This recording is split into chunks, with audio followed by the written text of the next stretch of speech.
Good afternoon everyone, welcome back to Chris Hooper on Cars. This afternoon we are trying out, we've had this for 24 hours from Mazda UK. It's a Mazda CX30. This particular model is called the Skyactive X GT Sport Tech, and it's an automatic. It's the top of the range. It lists at £32,045, including the metallic paint and the automatic gearbox. The CX30 came out in January of this year, January 2021. It sits in Mazda's SUV range between the CX3, the small one, and the CX5, which is the large family SUV. Like a lot of crossovers, SUVs these days, this is not four-wheel drive, this is front-wheel drive. It has a 2-litre Skyactive X technology engine, which features quite a lot of clever technology. The horsepower on it is 183. The pound per foot of torque is 177. I'll talk about that a bit later as well. It averages, according to Mazda's figures, 46. I've been getting 43 miles per gallon out of it, which I'm pretty happy with in mixed driving. And the whole point of this Skyactive X is that Mazda say you get a petrol engine with diesel economy, and I'd agree on the economy. One thing the car does lack is torque, and you have to rev the car to get the car to go. So the torque's 177 pound per foot.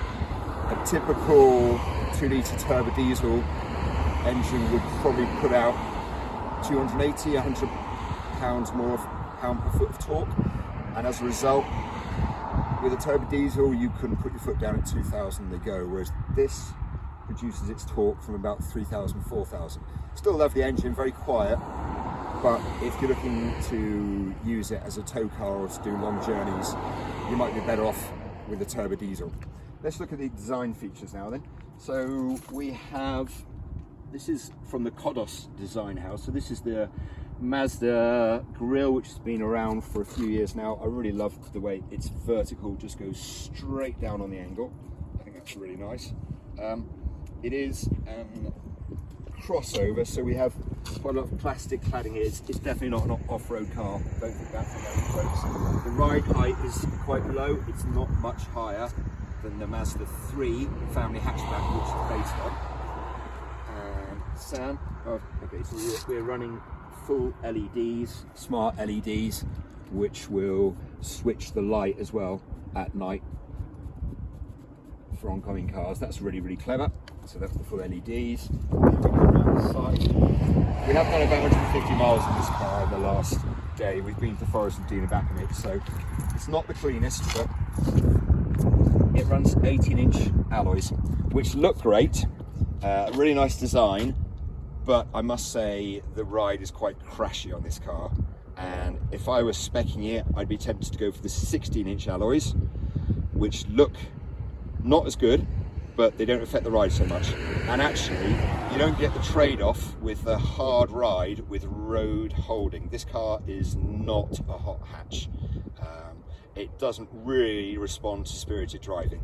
It's a nice car to drive, but it's not the sort of car you chuck through bends. I'll show the impressions of the interior of the car a bit later.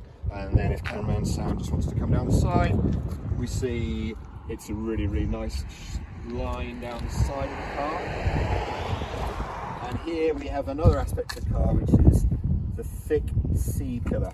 Now, like a lot of cars, going back to the Golf and so on, as a design, if you have a thick C-pillar, it gives the car real presence and looks great. However, the big drawback of this car, and I found with the Mazda 3 as well, is this thick C-pillar makes reversing, looking over your shoulder, a bit of a gamble. Luckily the car's got a really, really good reversing camera. If Sam wants to come around the sides, the reversing camera will help you reverse. So the reversing camera sits under there. It's very high definition, great camera.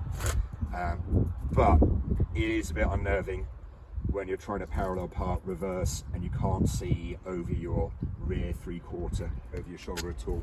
I really like this. I like how they've done the rear lights, and you can see there are Skyactive X, so it's this clever new technology. You can get a Skyactive G with 120 horsepower, 2 litres still. I've driven one of those, I wouldn't. Underpowered, not enough torque or power, but the Skyactive X is pretty good. And then obviously we've got the CX30 badge in here, and you have an electronic boot, which isn't working at the moment. It does work normally, folks, but I'm not a big fan of electronic tailgates. So there you have it. That's the outside view of the car. There you go, folks. Now I'm going to